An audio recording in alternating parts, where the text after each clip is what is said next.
What's up, rockers? Welcome to another episode of the Talk Louder podcast, where we geek out on all things rock and roll. Hit that subscribe button on our YouTube channel. Leave us your likes and comments. You can also leave likes and comments on our Facebook page and follow us on iTunes and Spotify.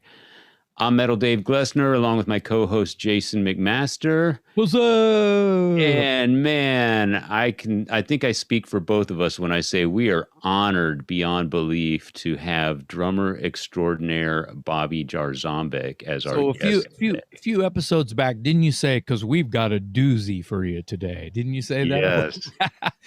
Yes. This one's of even bigger doozy. It's a double doozy. It's a double doozy. I was just going to say that. Yes. Bobby Jarzombek, what an illustrious career. He's played drums for Juggernaut, Rob Halford, Sebastian Bach, Fate's Warning, Riot. And he was recently announced as the brand new drummer for George Strait's band, country megastar George Holy cow. Strait. What a gig that's got to be, right? And we're going to talk to Bobby about all of that stuff, and we might as well just get right into it. Ladies and gentlemen, please welcome Bobby Jarzombek to the Talk Louder podcast. Oh, yeah. Man. Yeah. We are honored to have you, man. Drummer extraordinaire. What a career. And I got to ask you right off the top, are we possibly the first media outlet you've talked to since the announcement of you getting the George Strait gig? Is this an exclusive? No, I did a podcast last week. Sorry to say, dudes. No, it's all good. It's all good. I did a drummer sort of podcast with a friend of mine. And that was like maybe less than a week ago. And I haven't done I don't think I've done an interview, but yeah, I did one podcast last week.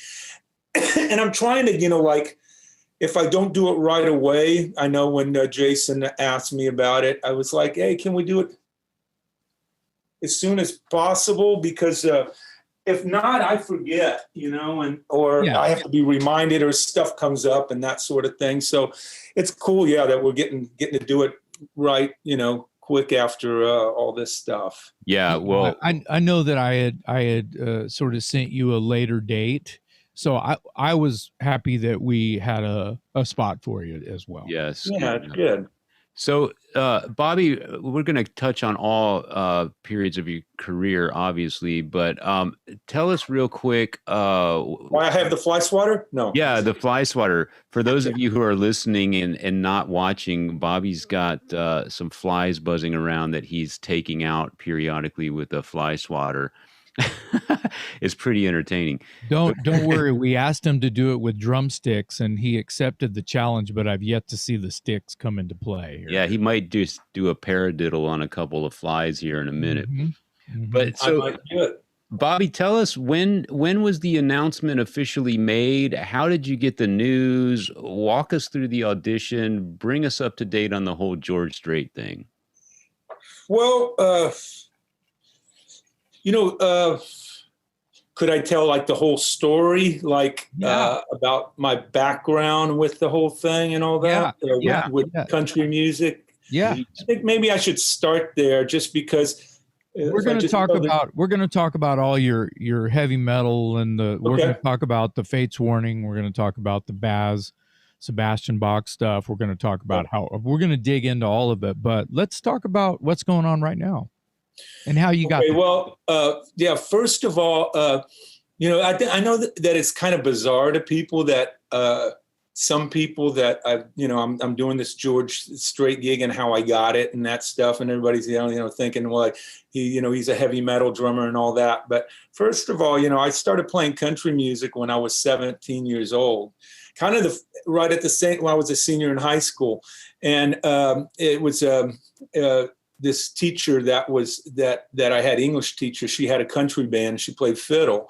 And she asked me if I would be into playing country music, playing in her country band. And I was like, well, I know a little bit of country music from my dad and growing up and that sort of thing, but didn't really know anything about it. But that's when I started to play country music, when I was 17. And as soon as I got out of high school, I started playing more and more country music. I didn't go to college, and all that. I didn't get into the work cycle of working somewhere.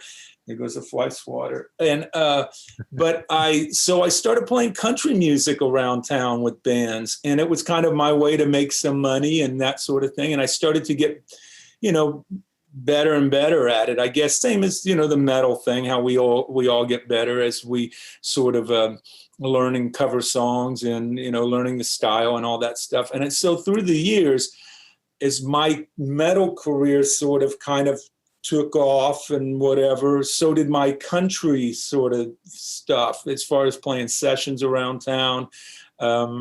And playing with different bands and all that, and gradually getting to play with better and better players, and as I mentioned, playing on records, touring, and everything else. It's just that I guess a lot of people didn't know that more about me, but right around, I guess, all the members of George Strait's band are from the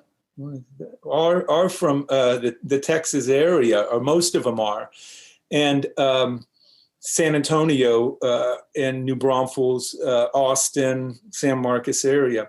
And so over the years, I got to play with some of those guys. But in 2013, that's when I started playing with a guy, Freddie Cruz, local guy. We did a record, that sort of thing. But the leader of his band is Ronnie Huckabee, and Ronnie Huckabee is George Strait's musical director and piano player. And I'd done some work with Ronnie, but not a whole lot. But as we started doing this regular gig, and we were playing every weekend, and some weekdays, we're playing 2-3 days a week, nights a week. And I guess our relationship got to be pretty good as far as, learning songs and, and number charts and all that sort of stuff. And so I guess he started to get a lot of faith in me and my playing and working things out and doing my homework and all that sort of thing. So, but I had that gig for a few years, and then I would go off and leave and do the Sebastian thing or Fate's Warning. And then he would, go out and do the George Strait stuff. And then what happened was in 2018, George Strait's drummer that George had since 1991 died, Mike Kennedy, in a car accident, actually. He was from San Antonio, but he was in Nashville and had been living there for years and years. And he had been with George for like 27 years, something like that. And so, it was tragic for them, the loss, as well as, the band and for George and all that sort of thing. And Mike was not only playing with the Ace and the Whole band, but he was also playing in a corporate band that it's a kind of a dance hall and corporate country band called the Texas Jam Band, which features 4 members of George's band. So George's band is a big band. It's basically a 9-piece band with 2 backup singers and George. So, but this Texas Jam Band had 4 members of the band, and this was 2018 when Mike died, and so Huck asked me if I would be interested in playing with the Jam Band, doing those gigs. And so for the last couple of years, I had been playing with 4 guys in the band and of George's band, and the same thing, sort of, the relationships get better, and the gigs and all that, and working together. And so what happened was, during this last year and a half, George then, when Mike Kennedy died, George hired a studio drummer that had done a lot of great studio drummer, Lonnie Wilson. And so Lonnie played the last year and a half with George Strait. So when George, after this whole pandemic, and everybody's getting back together, and it had been 14 months since those guys had done a gig with George Strait.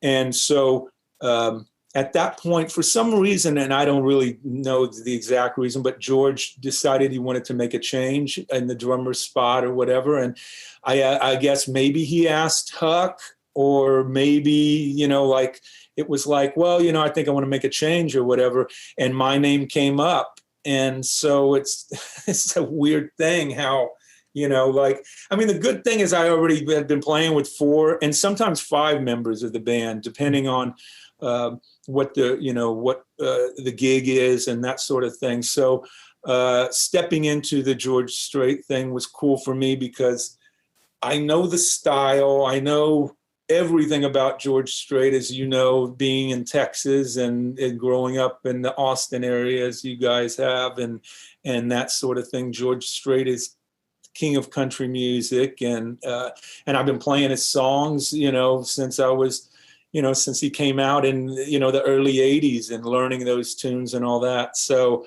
and it just kind of led into this gig with George Strait. It's crazy. Yeah, totally crazy. I mean, I hope that kind of answers the whole sort of thing of how country music and the George thing kind of came about. Yeah, I did a private gig with him a few weeks ago in Austin. So we had done 3 rehearsals and then the gig, and it went well, and 30 songs, you know, it was an hour and 45, 50-minute gig. And it went really well. And George texted me the next day and said, great job. And he said, see you in August. And August is the first shows of is Vegas before the rest of the, and then and so I got the tour dates for the rest of 2021 and 2022. So. That is crazy, man. Congratulations. Yeah. That's big. Huge, big, man. That's big. I want you to do the thumb. You got the thumb. So Bobby's thumb is different than everyone else in the world's thumb. It is. And I just want everyone to look at that for a second who's watching us and not listening to us. Tell us about, isn't that kind of like famous for you now, the thumb? I guess so. What happened was, about Dave, do you know about that? I don't know about you the don't know thumb. about I've seen texts and people talk and like, yeah, the thumb, there's the thumb, and like it's pretty good. About maybe 10 years ago or so, a friend of mine started noticing that I was doing that in photos, and I just kind of did it a few times. And when a friend of mine told me that, I looked at some photos and I said, yeah, I guess I do that. Yeah. And so it turned into, anytime somebody brings out a camera, I do it just on purpose now, of course. And so there's very few photos of me where I'm not doing it. Right. But I do it every time just as a goof, you know, just as a goof or whatever. And it's gotten to be sort of that thing. And then later on, like Mike Portnoy even like put a post out one time and said, Bobby's thumb needs its own Facebook page. Yeah, that's what it was. And I started, that's when I started noticing it, after Mike said something about it. So here's the deal. It's like, it's not the same thumb as like, Ace Frehley does this in every photo. Every photo, Ace Frehley's doing this. And I have a photo of myself and Eddie Ojeda from Twisted Sister, and he does it. And wow, I don't know. I mean, they're both New Yorkers. So I don't know if that's a New York guitar player thing, but I know that it's an Eddie and an Ace thing. But wow, their thumb does not look like yours. So you got that going for you. Yeah. This one doesn't even look like mine either. No, hell no. Somebody gave me that. That's hysterical that you have that. Oh yeah, it's now it's immortal. It's immortal now.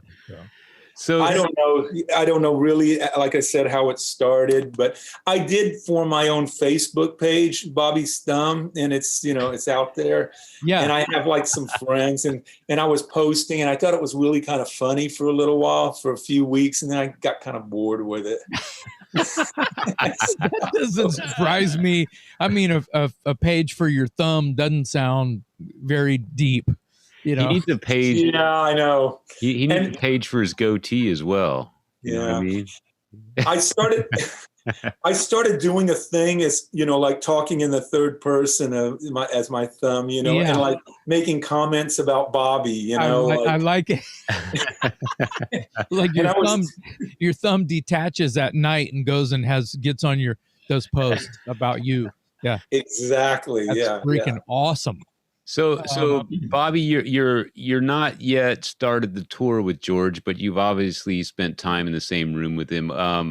Sure. What's he like as a person, and what's he like as a bandmate and someone to work with? Give us a little insight on George Strait, since the rest of us just know him from magazines and albums and that sort of thing. Well, it's interesting because when I had a conversation with him on the phone, and I told him, I said, I'm going to be nervous. I said, I'm really going to, I'm going to be nervous. I said, but I know the gig and I'm going to do a good job, and whatever, and that sort of thing. So when he walked into the room, we were all there and we hadn't played a note until, kind of he got there, which I thought it was going to be a little strange because of the fact of, like with Halford, I had kind of rehearsed with the band, for a bit before Rob kind of walked in. But it was like, I thought I was going to be nervous, and I was somewhat, but it's kind of weird because I knew I had a job to do, and I've been doing this for a lot of years, but it just turned into, we started going through the set, and it was all great, and working out the tunes and that sort of thing. And then we took a break, and we did those 3 rehearsals, and we took a break halfway through the rehearsals on each rehearsal, and had lunch. And he's just really cool. I mean, it was just basic sort of, talking about the weather and talking about this and that, and just hanging out at, and at the studio. It was so relaxed and so normal that it was weird. There's no story, no quirkiness, no not at all. Weird thing happened during lunch, nothing. It's like almost not gonna say boring, but nothing. There's normal. Just regular conversation sort of stuff, and he's very nice, and just talking about, the basic sort of stuff, whatever it might be, music or as I mentioned, like the weather or this or that, or, it was just, sure. I don't know. It was very, very normal, which is very, very, it's very cool, of course. Yeah. You want at this, we are, it's no secret, we are becoming older gents now. And so you want that. You want a little bit of comfort. You don't want to work for any jackasses just for the paycheck. You don't want to, you don't want to do something that's going to just like, you don't want to do anything just for the paycheck. You want to be into it. And so that entails you want to work for and be with other pros and people who are on, can bring it to whatever level it needs to be to make everyone have a good time, a professional time, and not waste anybody's time.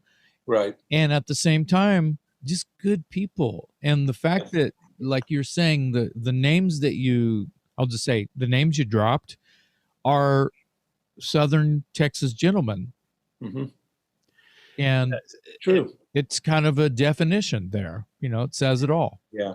I think, obviously, as you mentioned, we're older and that sort of thing. But I think, when you're younger, I think, there is all that sort of garbage that you sort of carry with you, about egos and sort of, just weirdness. And I think, as you get older or whatever, you're correct with all you want to do is you want to work with cool people.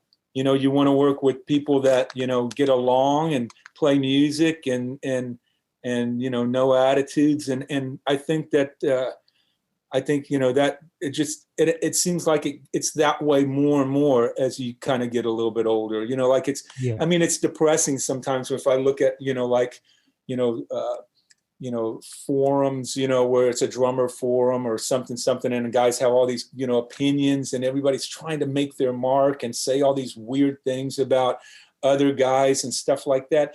I mean, it's kind of sad in a way, you know, very sad. Yeah. And so I think, I mean, it's nice to be in this place in my life. And I know you probably feel the same way, where things have gotten, you know, easier and better almost, you know, in a lot of ways. Well, I learned a long time ago, and both of you guys can chime in on this. I learned a long time ago that your credibility doesn't have an ego. Your reliability, all of your, what it is you do is going to be the reason you get hired to do something else. Exactly. Yeah. Everything that you do from here on out, if you step in shit, someone's going to remember that. So you just, once you do it, you apologize and you move on, and you become, but see, that's a learning process. Right. So let's hope that these, you know, people who go on and talk shit because they think it's going to get them somewhere, which we all know that it's not. Sure. Let's call that a turd that they're stepping in, and they don't even realize they're just standing in manure talking all this shit. They're basically shitting on their own feet. I guess so. Yeah. Bobby, you know, and it's even true, you know, like it's funny because I mentioned Huck, you know, Ronnie Huckabee and stuff, and like he's a guy, he gets to the gig and rehearsals and stuff before everybody. I mean, he's always the first one there, you know, he's the piano player, right? Yeah. Okay. And it's like, so it's almost like, hey man, it's kind of cool to show up a little late or whatever like that. And it's not cool, you know, I mean, it's just not, and, or whatever. And it's like, for some reason, you know, you think, well, you know, maybe he's just eager to get there, whatever it would be, but it's a really pro thing. And those kind of things, I mean, I think if I do something and I come to a gig and I'm really, really prepared, overly prepared, that's something like somebody that him really appreciates, you know? Oh my God. Yeah. Yeah. And so I think that those sort of things are, you know, they're just, you know, you can't stress the importance of it. So I know you haven't been out on the road yet with George, at least not extensively, but when you do go out, how do you imagine it being compared to being out with like Sebastian Bach or Rob Halford? To me, it seems like the Sebastian Bach, you know, he's a pro and everything, but I would imagine it's a little more of a circus, and George Strait might be much more, you know, professional. And do you have any? I like Bobby smiling. Bobby he's laughing already. So this is going to be cheese or something right now. This answer's great. Well, the thing is George doesn't do touring anymore, you know, as far as like multiple nights and that sort of thing. It's all basically one-offs or weekends, you know, kind of, you know, big shows, kind of more events. Yeah, it's more that than Sebastian. And Sebastian loves to tour, you know, like, so the worst thing for Sebastian is to go through airports and have that, you know, get up early and have to, you know, all that craziness and stuff.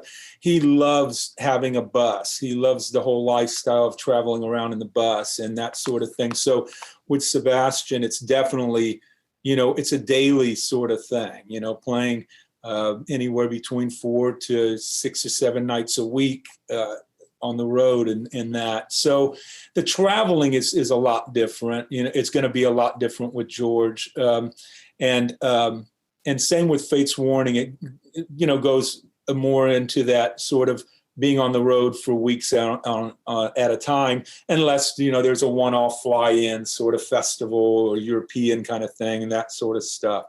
But so the George thing is going to be different in those aspects. But I'll have to see, you know, how that all kind of ends up being. But the George, the band does have a bus, and so the bus will leave from this area, and so when we play Vegas, I can either fly or I can choose to ride in the bus or whatever it might be, and then come back or whatever after those 2 nights, and then so on, wherever it might be, wherever the shows might be. So I'll have to see how that all turns out. I think some people, like to have those options and work for someone that gives you those options. Yeah, I was going to say that's pretty damn nice, because the bus, and I always liked it when, you play your last gig, you just did 5 weeks or whatever, and you're on a bus,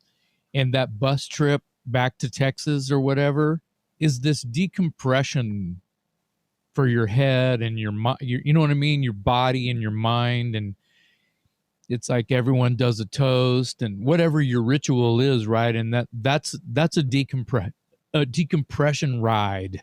Yeah. That sounds like a song title. But I feel like that's has something to do with, I'm coming home, baby, kind of a thing. And I like that. I like that idea a lot. So the bus actually looks fairly attractive, especially if you're freaking tired and you have to get up in 2 hours to catch the plane. That doesn't Right. 2-day bus ride or a 30-minute, I've done that. I've done it. I mean, obviously, when Sebastian tours are over, the way we've been sort of working it out with the tour manager with Sebastian was we rented a bus maybe out of Nashville and maybe the first show's in California, or we rent a bus out of Florida and the first show's in, up a little up north or something.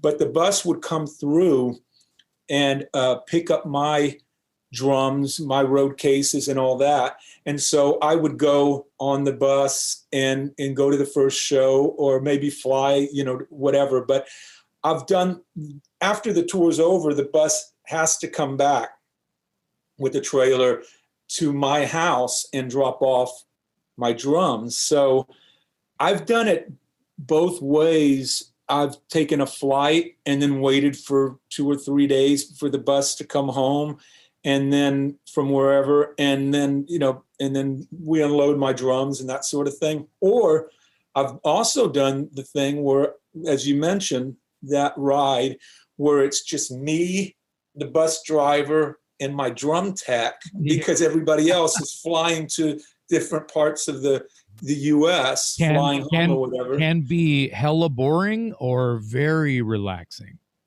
I actually like it, I do. That's what I'm saying. Yeah. We go and, the bus driver, like he'll drive, 8 hours or whatever, and we'll have some drinks on the bus and that sort of thing. And then we'll stop at a hotel and I'll sleep on the bus, me and my tech, and then the bus driver will have the room, but we'll take showers in the room, and then, and come back out. And then, if during the day we'll stop and go to the mall. And we stopped one time when the bus came through somewhere up north, and then went through Nashville and came home. We stopped off at Nashville and just like at night and went, up and down the Strip, Broadway, and just, watched the bands and kind of had a good time. And I called some friends, and, it's kind of, it's cool. It's a little different, I mean, sure, it's kind of great to be home, especially when you're gone for a long time and all that. But I usually like on a tour, if a tour is that long, like if it's an 8-week tour, I immediately pick 2 days. If I see 2 dates open in a tour or whatever, I'll fly home just for those 2 days, somewhere in between, maybe 2 or 3 times on a long tour, just so I can be home. I've flown home for like 12 hours and then flown back out, just to be home for 12 hours. I've done that before. And well, you miss your wife. Yeah, of course. You want a lot of stuff to do at home when you're on the road.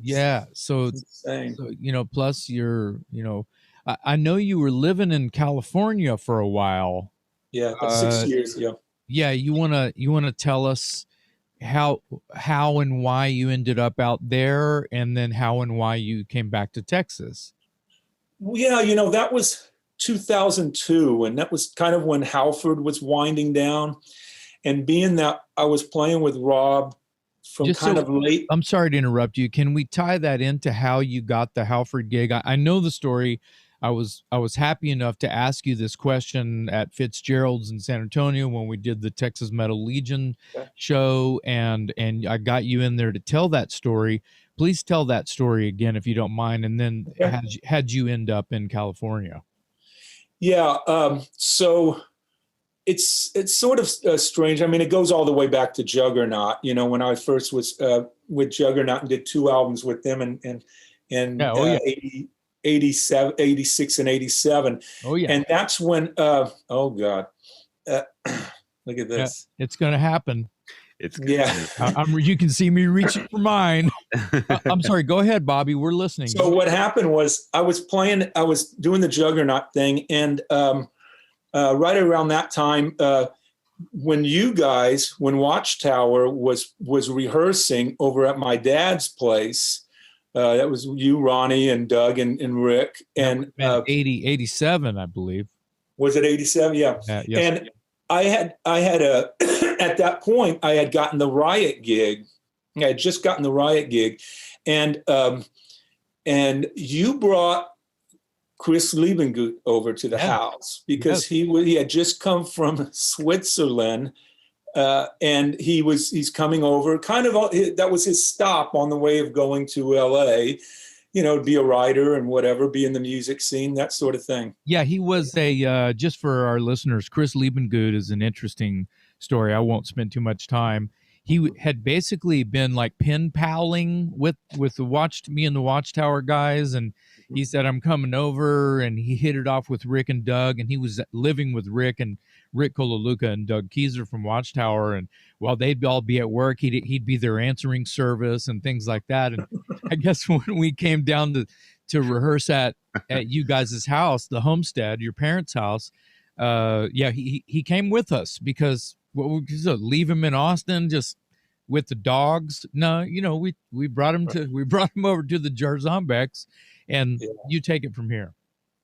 Yeah, and so when you guys were in mine and Ronnie's bedroom practicing, so little kids in the bedroom, right?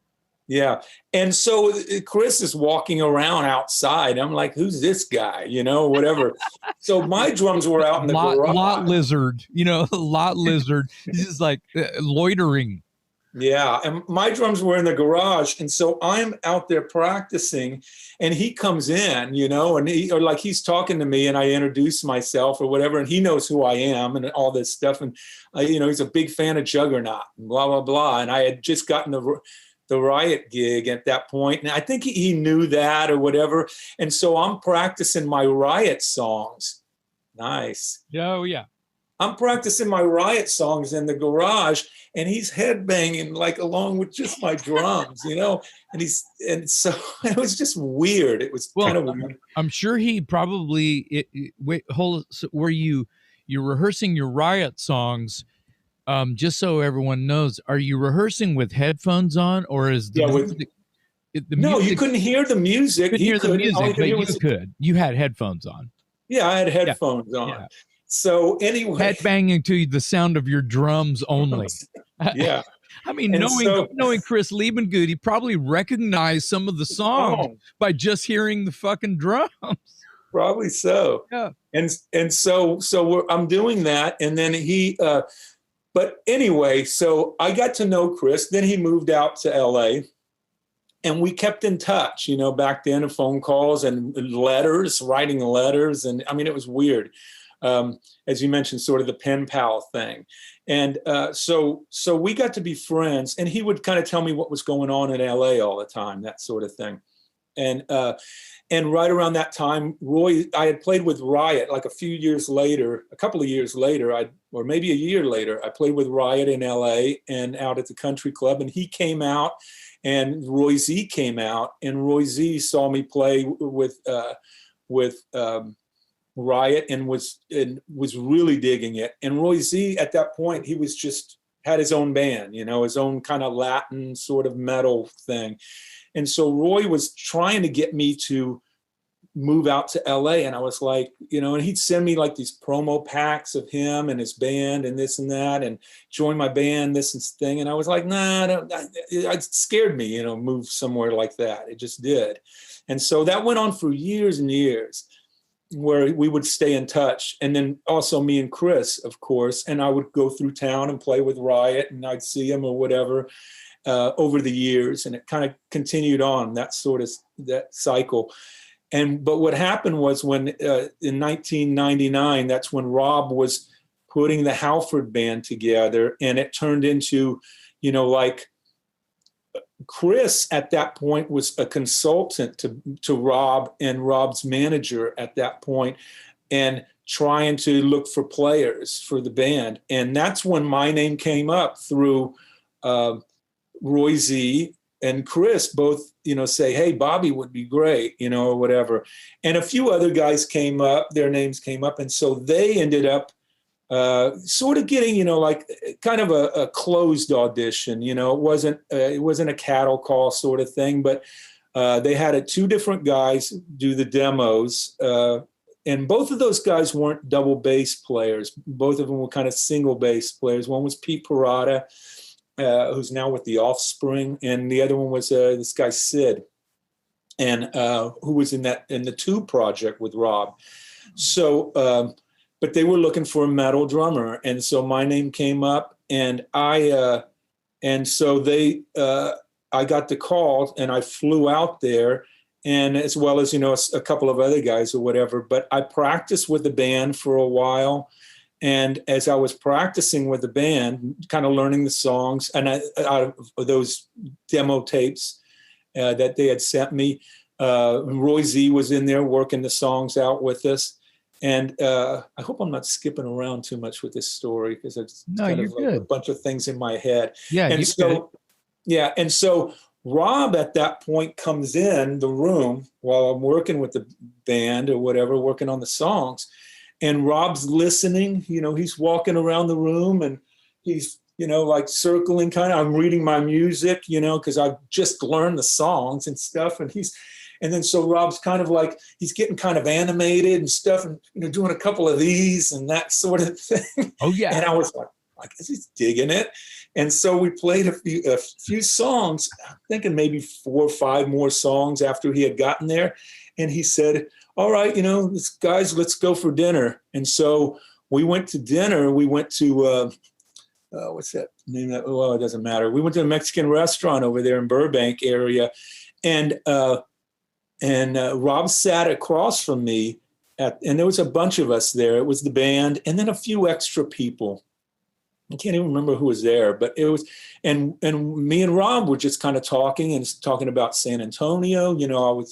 And he was talking about the history of Judas Priest and San Antonio and Joe Anthony and all this stuff. And, really cool conversation. And after that, I kind of was like looking around, and I asked, his manager, I said, so what do you think? And he says, well, you got the gig. And it just kind of was like that, it just, it was like, I guess he liked me, he liked what he heard, and he liked the everything. And that was it. I was in the band. So Bobby, that's called a no-brainer. All right. That's awesome. That's what that's called. That's a no-brainer. Bobby. So, at that point we did rehearsals, and I stayed there for, I think it was, we were working on the stuff for Resurrection. And then after a couple of weeks of working with Z on the songs and, pre-production and that sort of stuff, we went into Sound City and cut the Resurrection record. And then I came home, and I was home for probably a few months. And then the record came out, and we went on tour with Iron Maiden. And it was, kind of all went from there. It was. I think Dave and myself saw that show at Sunken Gardens. Correct. Yeah. With the tour. We were both there together, Jason and I, and it was a great bill. Maiden, Halford. It was a great day. I mean, it was a great day. It was just a great day for everyone right there. Yeah. 2 days. We did two days there. At okay. Wow. I at the time, Look at that. He's got a photo. There you go. There's your hometown. Is there any way you can crowd. scan that, Bobby? Can you? Oh, that's sick. Can you scan that and email it to me so Jared can put it up as a slate in the show? Sure. Fantastic. We went panoramic one like this. Yeah, sure. That'd be great, dude. We did 2 days. It was Labor Day weekend, and we did we did the Sunday and the Monday, and it was my birthday on one of those 2 days, and Rob announced it to the crowd, and it's one of my finest moments, I guess, playing your hometown with Halford, and Rob saying, hey, the whole audience, the people that are paying attention, that know you as a household name in San Antonio, in the just music community. I want to say heavy metal community, because there's more to San Antonio than just heavy metal, but that's arguable to some people. So when Halford is like announcing your name and happy birthday and from the hometown boy and all that, I think I shed a tear. I think my heart grew 5 sizes, and I was just like, yes, this is what it's about right here. This is beautiful, beautiful, like suspended animation, like the time's fucking stopped. Yeah. And it's one of those moments, and I'm glad that photo is exactly what it says, everything I'm talking about. I wanted Halford would say, Bobby Shamrock on the drums. Yeah. There was a time when Bobby Shamrock? The very first few gigs. Shamrock. I kind of like it. I love it. Bobby Shamrock. I get teased about that. The band remembers that, at that Of course point, they do. I wanted to tell you, Bobby, leading into that gig, I spent about, 15 years or so writing for the San Antonio Express News. I grew up, I was born and raised in San Antonio. And I was writing for the San Antonio Express News as a music journalist, et cetera. And I interviewed Rob leading into that gig that you're talking about. Wow. And so I was having this conversation with Rob, talking about him coming to San Antonio and the new album and his band. And of course, I'm writing for San Antonio. I'm from San Antonio. And of course, I got to bring up your name, right? Mm-hmm. And I said, what about our hometown hero, Bobby Jarzombek? How did you find this guy? And, what's he like to work with? And I'll always remember that Rob, among other things, the first thing out of his mouth was, thank God for Bobby Jarzombek. And I was like, this is great, because he felt like you were the man for the job. And, I don't think he was just blowing smoke. He was very sincere and appreciative. And he sounded like he was genuinely grateful to have you in his band. And I thought that was really cool, because I'm from San Antonio and you were like the local boy made good. And I'm getting it straight from Rob, so. Yeah, thanks. Bobby, it's a fantastic story. Yeah. And I feel like your stories are working in this similar manner about you're meeting people and you're doing these gigs, and these people that you're meeting are fans of your previous works, and it's just kind of like this sort of like stepping stone across the water. It is like that. I mean, a lot of people, I don't get the question a lot anymore or whatever, but when I was sort of coming up and whatever, it's like, well, how do I get that gig? Or how did you get asking, how do you get to that spot? And it is stepping stones. I mean, and I don't want to say, you have to play with everybody. You got to play with every band. You got to do this. You got to do that. You got to take every opportunity, but you got to take some opportunities or some chances and do some things maybe that aren't particularly your thing or something, or you say, maybe I'm going to wait for something else. You have to take those things and you got to do a good job. You have to, and you have to work with people. You have to be a good person, with them, and, learn the material. I mean, it's all the basic stuff, but it all kind of one gig. I mean, Juggernaut led to Riot led to Halford, and, and it kind of keeps going on, but in between that, there were so many other little steps that I had to cross. You know, it wasn't just like one band to the next band to the next band. There's a lot of just internal sort of things that happen too, that kind of makes all that stuff kind of come together. So, yeah. While we're still hot on Halford, both Dave and myself have read Confess, Halford's book. Have you read the book? No, I haven't. Okay, that's okay. So I haven't read this either. That's a good one too. Wow, I didn't even know that was out. So I've read that. I don't know. I just have not. I need to sit down and read them though. Wow. How is the book, Rob's book? It's so good. I'm going to go first, Dave.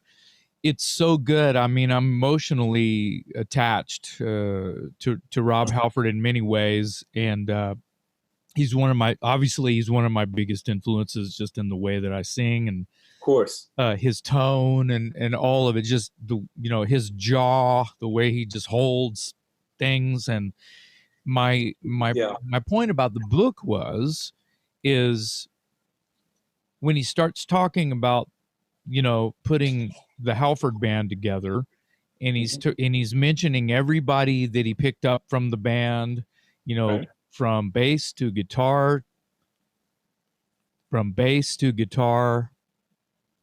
You feel what I'm putting down? Are you still cool with Rob? Because, dude, I pulled back chapters and read it 5 times. You're not mentioned? You're not mentioned in the book.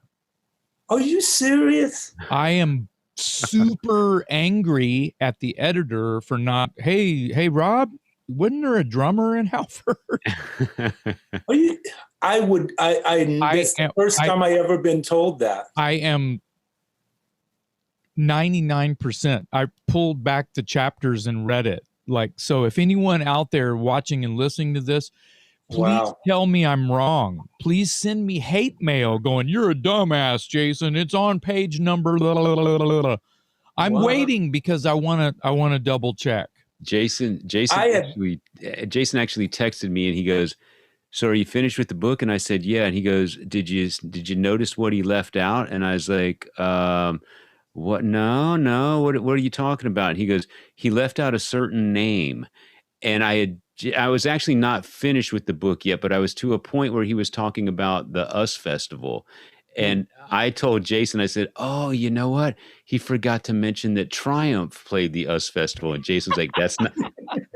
Jason said, "That's not what I'm talking about, dude." No Keep offense reading. to Triumph, but fuck Triumph at the US Festival. I'm not talking about Triumph. I was like, okay, there it is. There's the missing name. Triumph is obviously missing from this book. And Jason said, "Nope, that's not what I'm looking for, dude. Keep reading."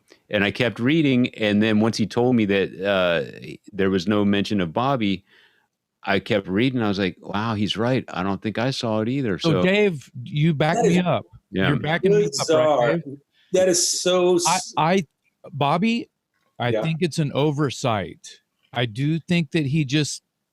I have no idea. I mean, it's blackout.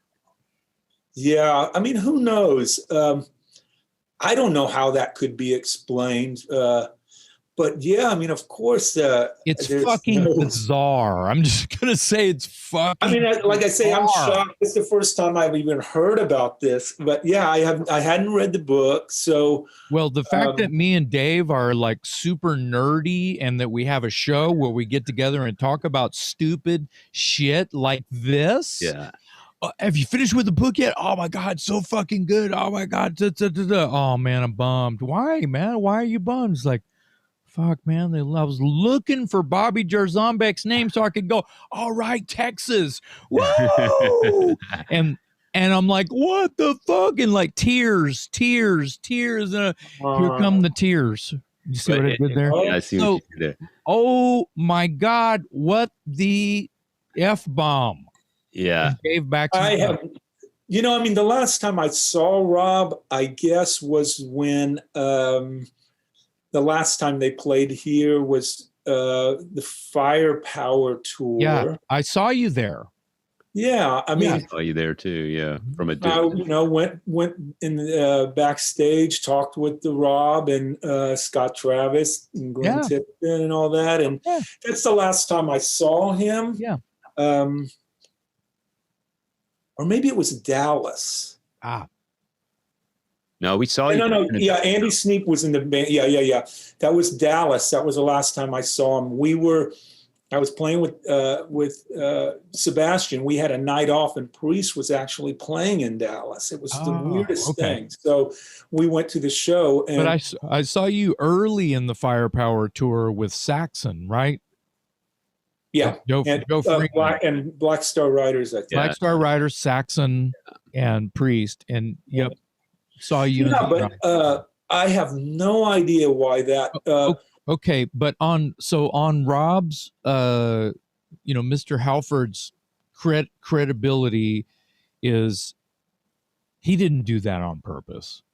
Oh yeah, of course not. But he did not do that on purpose. Yeah, of course not. But if that be the only one that he forgot and left out, I mean, he mentions Dangerous Toys in there and not Bobby Jarzombek. What the fuck?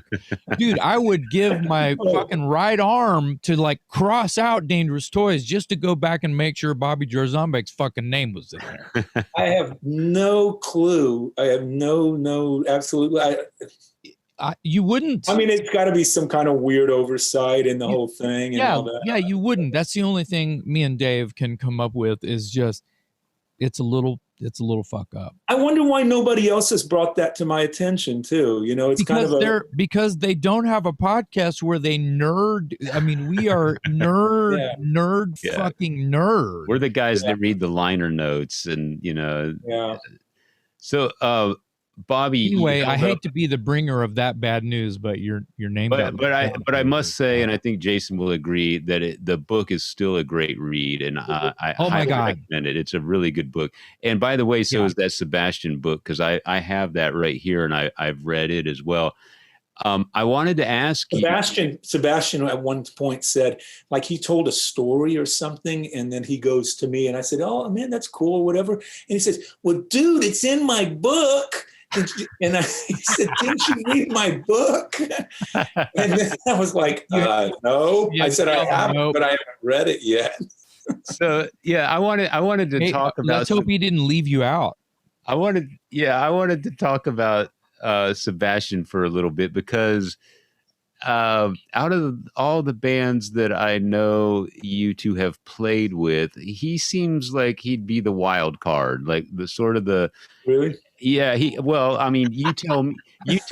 He definitely has this persona as being sort of a wild man and a party animal and that sort of thing. So sure, yeah.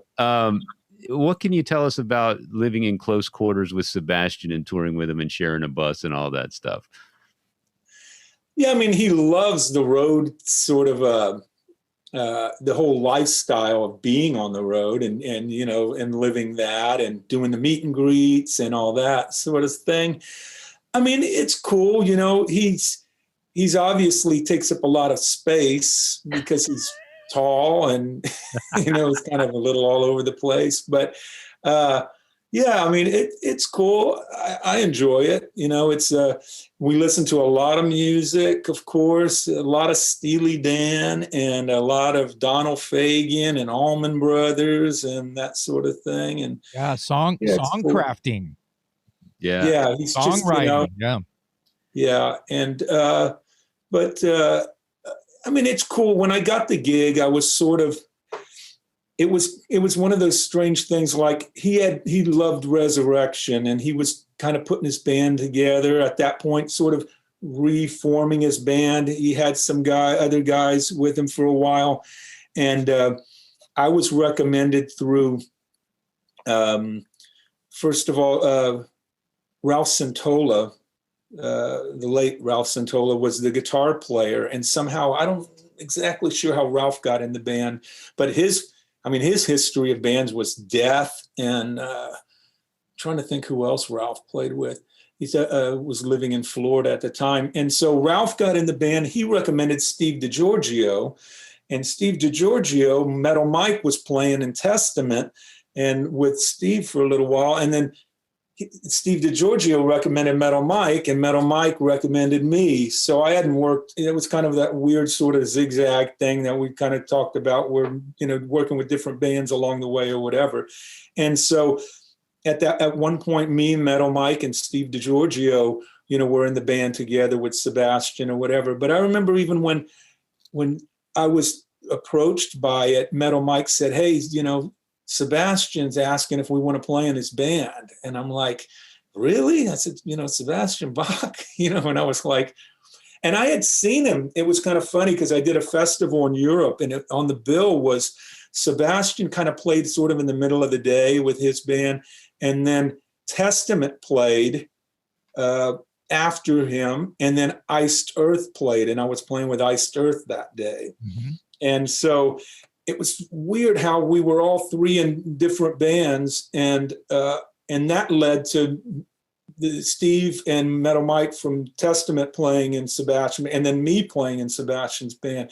But I remember when I got the gig, basically, I thought about it, and I said, well, you know, I can rock out a little bit. I was like, this is going to be cool because I don't have to like practice, like, you know, for weeks and months. I don't have to practice. No. It was just, to me, it's like, it was a cool gig because I didn't have to, you know, it wasn't. Hold on a second. I want to think about that for a second. I love that. I don't have to practice. This is going to be awesome. No, I don't have to practice a bunch on this stuff. I know what you mean. I mean, all of, you know, at that point, I mean, Halford's stuff was, you know, was kind of involved. It's the solo stuff, and then also, you know, the Priest stuff. And there's a lot of, you know, and so, I mean, I was basically learning Skid Row songs and stuff. And I was like, this is going to be kind of cool. I could twirl my sticks more. I could, you know, or I could do this or that, and I could be rock and roll, you know, or, yeah, you know, yeah. I just thought it was going to be kind of a cool gig to have. And so, and it turned out that way. I mean, I didn't think, you know, 15 years later, I'd still be in his band. I never would. That was 2005. And so, yeah, it's, you know, it's been cool, you know, so. Yeah. You touched on something that I just have to bring this up because I was thinking the same thing about the George Strait gig. A guy like you, I'm like, he doesn't even have to practice. He's not even going to break a sweat. You know, it's weird. It's weird that you say that. Well, I mean, a lot of people think, yeah, country music's easy, it's simple and stuff. But in a way, I mean, there's so much that goes on inside the tunes. You know, just first of all, you know, when I got the George gig, I'm having to learn studio stuff the way they did it, and I'm having to learn a lot of the way Mike Kennedy played, you know, the George Strait stuff for 27 years. So I did a lot of studying on the live tapes and board tapes, and a lot of watching videos and that sort of thing. And country music to me, it's the homework. You're doing the homework. Yeah, and it's a whole different thing, you know, like playing country music and playing metal, and your focus, where your focus is, and that sort of thing. So it's, in a way, it's, I don't want to say it's more difficult, but it's different, you know, than playing a metal gig. And I think you know, I've been playing country for 40 years, and I've been playing metal for that long, and I think stepping into each one of them, it's weird. I don't really think about it so much. I just know what to do, and I know the gig and that sort of thing. And yeah, the Sebastian thing was interesting in the fact that I thought it'd be cool to rock out, you know. And so, are you on the? I'm pretty sure this episode will be out before this happens. There's a gig coming up, I think, in September in Hinckley, Minnesota. Are you doing that with Sebastian? I have not been asked yet. Oh, okay. All right. But does he have another? Does he have a sub? Does he have another? Well, over the years, if I'm, you know, like I joined Sebastian in 2005, and I joined Fates Warning in 2007. Right. and that's a whole kind of weird story about how I ended up doing that kind of at the same, sort of a little bit at the same time. But I ended up getting the Fates Warning gig, and they have kind of been, sometimes it's been where it's double booked, you know, Fates will have booked something, then Sebastian will book something. And so Sebastian has gotten a couple of different drummers to do the gig when I haven't been available. But, and Fates has actually done it a couple of times also. So yeah, that's kind of, I mean, things have overlapped a little bit. It hasn't happened a lot, and it hasn't happened much on, you know, for big tours, but for little stuff here or there, has happened. So you're a busy guy, to say the least. Yeah. Let's talk about a little bit, just kind of a quickie version of sort of, you know, how you got the Halford gig, how you got the Sebastian gig, of the Fates Warning thing. Point I want to make before you answer is there's not one, but there's two San Antonio heavy metal community alumni in Fates Warning. that is true. Yes, it is true. Ray Alder. Yes, please. Yeah. Indulge us. How I got the Fates gig? Yes, sir. Wow. Well, first of all, Mark Zonder, you know, was the longtime drummer with the Fates, and I'm not sure why exactly, but for some reason, Mark and Jim Matheos or whatever, Mark didn't want to do the tours or didn't want to do the records. I don't know what the deal was, but Jim was looking for another drummer for Fates Warning. And at that point, I was approached, and I was even approached to record a record, the X record, or 10, as some people would say. And I actually did demos for that. But for some reason, and I came basically on a recommendation from Mike Portnoy. And so did Nick DiVirgilio, also came on recommendation from Mike.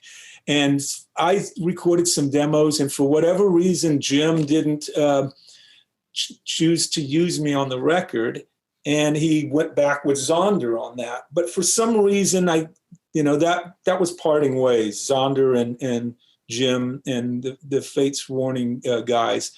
And so for some reason, I guess Jim felt like they had a tour coming up, and Jim didn't ask me to do the tour. Maybe he thought I was, mad because I didn't play. They didn't use my tracks on the record. I don't know what it was. And still to this day, I probably, I don't know why, but they asked Nick to do the tour. So Nick did the European tour with him. And this was 2007 or 2006 when they did the tour. Then there was a festival that was going to come up in Europe, in Italy, called the Evolution Festival. And Nick could not do the gig. So at that point, Jim looked at the bill for that day, and he saw that Sebastian was headlining. And so Jim called me and said, hey, you're going to be with Sebastian on this gig in Italy. Would you mind, playing with us also? And I was like, well, there's a problem, I said. And this was before, and Sebastian was on a whole tour at that time, going to be at that time. And Fates Warning, we're going to do it as a fly-in to Italy. But I had broken my wrist in my rehearsal room in LA when I was living in LA. I had just came off a tour or something, and I threw all my hardware on the ground. And anybody who knows me, I don't wear shoes. Any, chance I get, I will not wear shoes. I hate shoes, whatever. I play barefoot and all that. I still had my shoes on, and I'm in my rehearsal room on the third floor in Hollywood, and my hardware is all laying around the floor. And I was walking, and my shoelace got caught around one of my cymbal stands while it was laying on the floor, around, one of the legs or something. And I fell, and I broke my wrist. And so I didn't know I broke it at that time. So the story is going around weird places. This is not in a timeline. That's but okay. anyway, so I call that talk louder podcast style. All right. So I'm laying there on the ground. I'm going, shit. So I'm laying on the ground and I'm like, so I finished setting up my drums and it's kind of hurting me, And so I'm setting up my drums and I get them set up and I try and hold a drumstick and I can't hold the drumstick.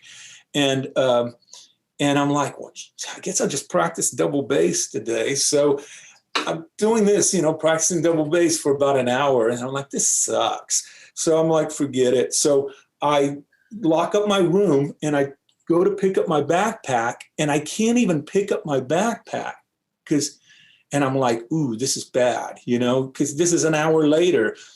So I go to there in Glendale, I go to the med clinic, whatever. And that's when they said, yeah, you have a fracture. You broke your wrist. And I was like, and at that point they said fracture. And I'm like, well, that's not so bad. It can't be that bad. And then they were like, come back next week for your cast or in a few days. And I'm like, cast? How long do I have a cast on? And they're like 6 weeks. And I'm like, I got to go on tour and like 4 weeks or whatever it is. I said, I have a tour. And they said, no, you got to keep this on 6 weeks. And that's when I broke the news to everybody that, hey, I can't go on this long Sebastian tour. So I was at home during the middle of the summer while Sebastian's on this 8-week tour of Europe. And I was so depressed about it, about not being able to do the tour. So when Jim calls me and he says, I'll back up now to the Fates Warning thing. Jim says, can you do this show with us? Evolution Festival in Italy. It was later it was kind of at the end of the Sebastian tour. And he said, Sebastian's headlining. And I said, well, there's a problem. I said, I'm not on tour with Sebastian because I broke my wrist. And I said, he's got a fill-in drummer for this tour and of Europe and whatever. And I said, and I said, but my cast will be off, 3 weeks before the tour, and I said, do you want me to do the gig? And they were like, yeah, if you can do the gig, then, that's cool. And then they said 50 minutes worth of music. So Jim sent me 50 minutes worth of, the set list or whatever. So I wrote out all the songs, charted them all out and stuff. And I worked with a guy that does this therapy or whatever around my cast and stuff like that. And it's funny because I was playing local gigs in LA at that time, and I was playing gigs with one hand. I mean, I was literally going to my gigs and playing my local gigs. We're sitting here laughing, but there's a pro drummer who's been playing gigs with one hand forever. Yeah. Now I'm sorry, finish your story. Okay, so I broke my So I did this therapy sort of stuff, and I was playing all these local gigs with one hand and stuff. But when the cast came off, I had about I don't remember exactly, but let's say 3 weeks to work on the Fates Warning stuff. And so I did, and I started going through it lightly or whatever. And within a couple of weeks, I felt my strength was back and everything in my left hand or whatever. And I ended up doing that show with Fates. I flew over. We did one rehearsal in Italy at a rehearsal studio. And I did the show the next day. And we're all sitting around after our 50-minute set, and then Nevermore played. And then Sebastian headlined with a different drummer. And so we're sitting around having beers and kicking back by the fire there at the Evolution Festival. And Jim goes, hey, if we book a tour, you want to do a tour with us? And I'm like, hell yeah, I'll do a tour with you guys. And it's sort of just, that's kind of how, the Fates Warning thing. And Jim started booking stuff. And then after that whole thing with Sebastian and the tour ended, then Sebastian called me back. And then, so now I was in both bands kind of trying to, try to do both. And that's kind of how it. Do you have someone who sort of like handles your calendar, or do you do all that? Oh yeah, I do that. Holy shit. No, it's not that big of a deal. You have I don't even write a lot of stuff down. I just kind of have it in my head. Wow, that's amazing. So I was gonna, in my brain, this is welcome to my brain for a second. I would have like a yellow marker for the Sebastian gig, a red marker for the Halford gig, a blue marker, and you know, it would just be a way that I'd be able to like separate everything. I got a heavy metal hat. I got a country hat. I got a Sebastian hat, whatever that is. I got it right. So I do have different color folders for every band. I knew it. It's color coordinated. I knew it. Yeah.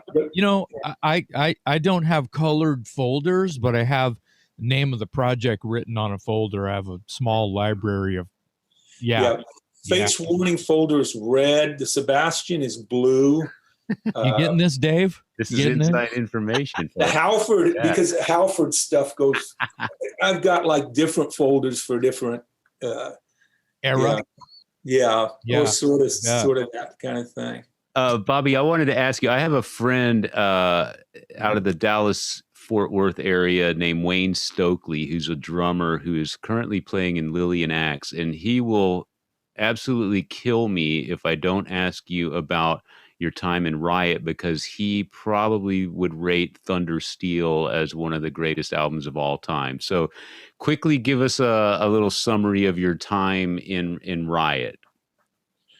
Well, you know, that was my first big gig, you know. I would say, you know, Juggernaut played, you know, Texas shows and, you know, and that sort of thing. And it was never a, you know, sort of a consistent thing. And it was Metal Blade, but it was what it was. There's that fly again.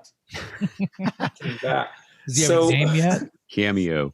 Yeah. So, but yeah, I mean, that was crazy to get a gig like that at that time and fly to New York, you know, and that thing, my first time on a plane and that sort of stuff.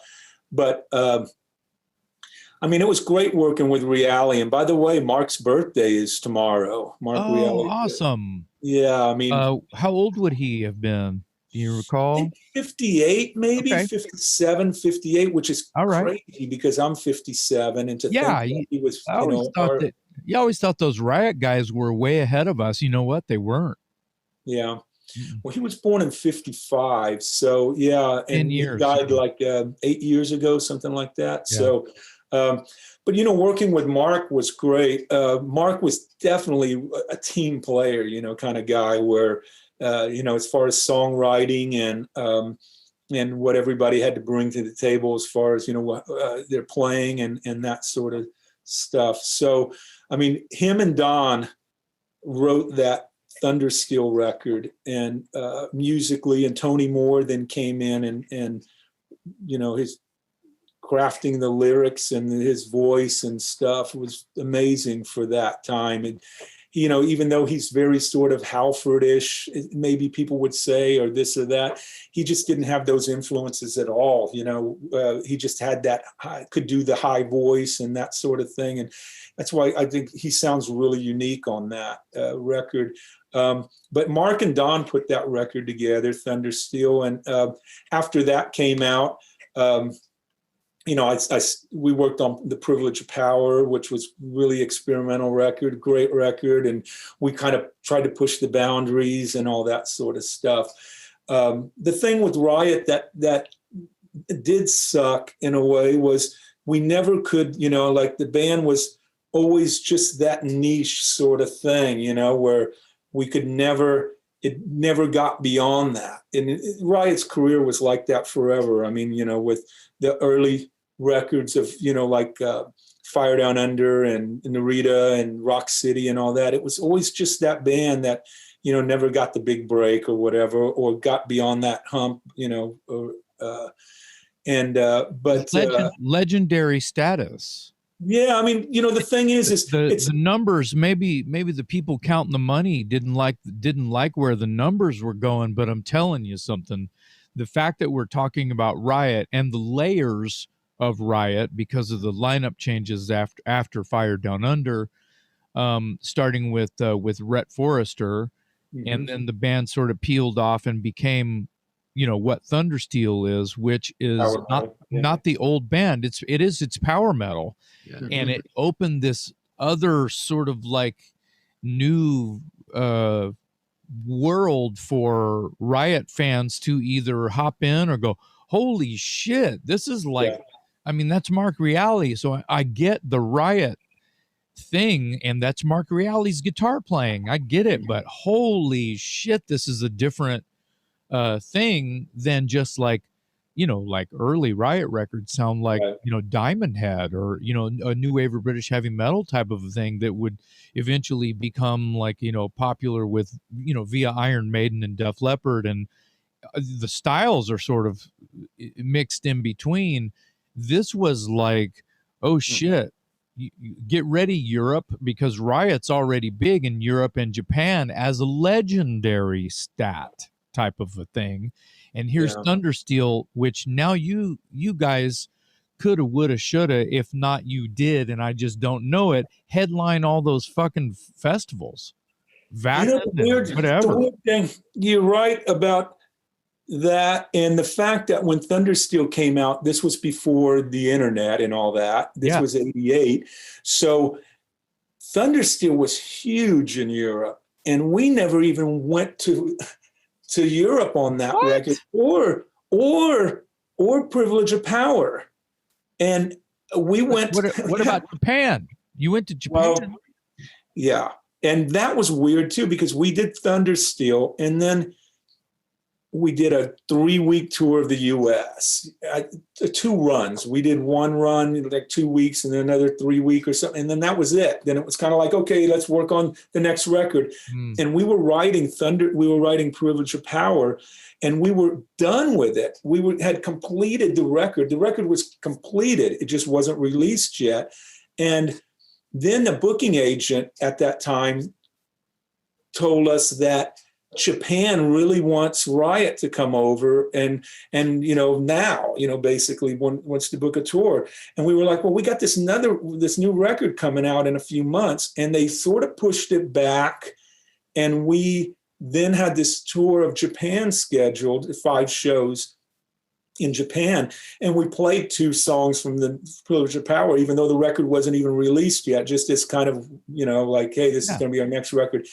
And we did that one tour of Japan, 5 shows. And then 7 months later, we went and toured on The Privilege of Power, because then that had come out like 2 or 3 months after we had done the first tour. But it was funny, like going to Japan, like what you're mentioning about Europe, we had no idea that we didn't know, in a way, we didn't even know what songs to play, because we had based our catalog sort of more upon, what was popular in the States and that sort of stuff. So when we went to Japan, I still remember we flew into Narita Airport, and then we did interviews for a couple of days, and it sort of became apparent that we were kind of a big deal there, in Japan at that time.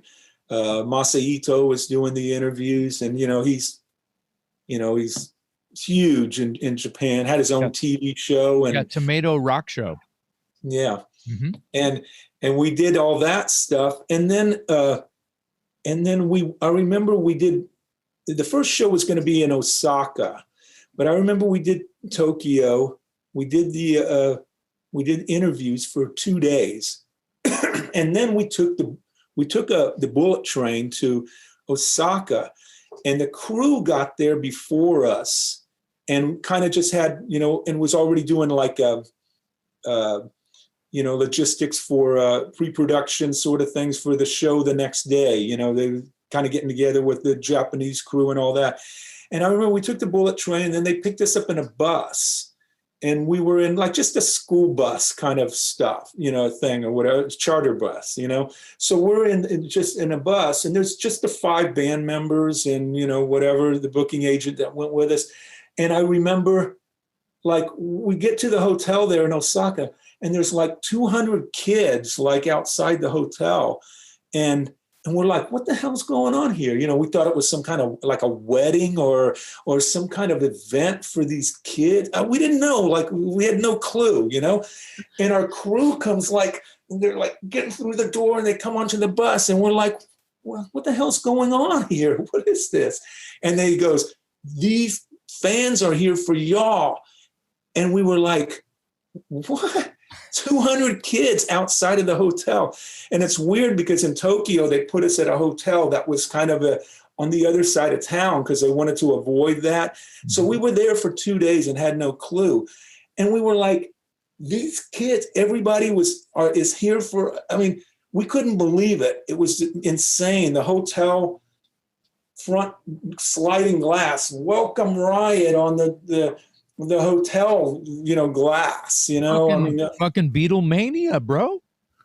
And we ended up, they got us off the bus, and then we get into the, you know, like they had our rooms for us and stuff, and you arrive in your room and you get like this nice welcome note from Mr. Udo, who brought us there. Yeah, the promoter, you know, major, you know, he brought Michael Jackson, Madonna, everybody did, Japan.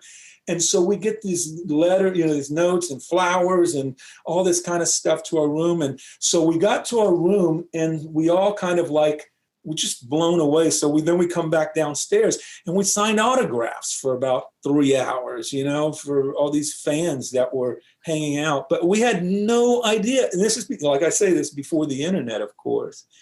And so, but we ended up playing, you know, those 5 shows, and then we went home or whatever, and then we ended up. It's funny too because Don calls it coat on chest. You know, like when you sleep, when you just have your coat on your chest and you're sleeping on the floor. Yeah, and it was like we're at the good. It's like we're treated like kings in Japan, and then we come home and we're sleeping at the airport, coat on chest, you know? It's just, and then we have pictures of us, and we even took pictures like we're in the street, you know, like sleeping with the coat on, like pretending like we're sleeping or whatever. It's just kind of, it's one of those weird, funny things where, you know, I mean, it happened, you know, I mean, Jason, as you well know, when you're in this business, you have the highs of, you know, when you're on top, and then you have the lows. And just because you get up this high doesn't mean it keeps going and keeps going like this. Your career goes like this, and your you know, the money goes like this. The fame of whatever you want to call it goes like this, and it just keeps this is that, it just forever. Yeah, and it's inconsistent. It's so inconsistent. And that was the one thing that being a Riot, I mean, that was my first sort of, you know, impression was that, you know, that whole Thundersteel and Privilege of Power, and then going to Japan and stuff, and then coming back. And then it was like, you know, the band just, there was nothing in the States. But the one great thing about, and I think Dangerous Toys was on CBS, wasn't the band Columbia? Yeah, it was, when we got the deal, it was CBS, but then like a year into the contract, Sony bought it. But yeah, it was CBS. So the original pressing had the red label with the yellow writing, like your favorite Aerosmith record or whatever, the old CBS label, which I always thought was fucking awesome, you know. Yeah, it's the old school. But then Sony, whatever. That was pre-CD. That was before CDs, before CDs. I remember CDs were new in like 90. Wow. Yeah, this was, Riot was on CBS Associated. But, you know, the one thing about it is that we did learn, and the most important thing at that time was, if you were somewhere in the world, being that we were on CBS, people were able to get the record, you know, being on a label like that. So, and that's later we learned how big Thundersteel was in Europe, and we had no idea. And so it was years later that the band finally got to play Europe. And by that time, Tony Moore wasn't in the band. Don wasn't in the band, you know, I mean, it was like different members in the band. So was Pete Perez in the band at that time? Okay. Yeah. And so another San Antonian. And not only that, but that was not that was 90.